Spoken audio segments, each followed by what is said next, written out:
বিপিএলে চতুর্থ দল হিসেবে প্লে অফ খেলবে খুলনা টাইগার্স। দিনের প্রথম ম্যাচে ঢাকাকে 6 উইকেটে হারিয়েছে তারা।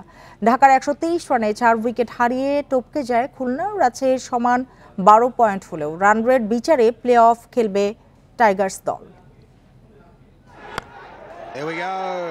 প্লে অফে যেতে শেষ 2 ম্যাচে জয় দরকার ছিল খুলনার, সঙ্গে রান রেটের হিসাব মেলানোরও বিষয় ছিল।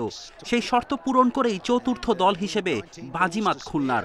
আসর থেকে আগেই ছিটকে যাওয়া ঢাকা হেরেছে 6 উইকেটে।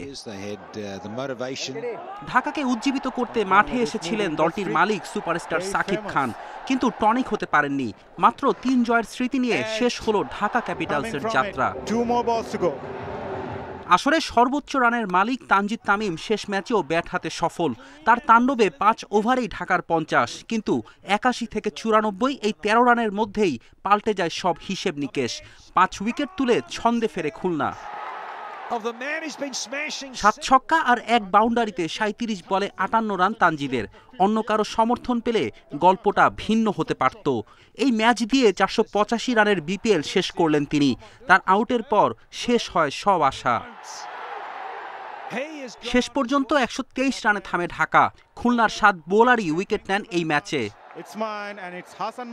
সহজ টার্গেটে শুরুতেই নাইম ও আফিফের উইকেট হারায় খুলনা, তবে অধিনায়ক মিরাজ আর অ্যালেক্স রস মিলে সামলে নেন পরিস্থিতি।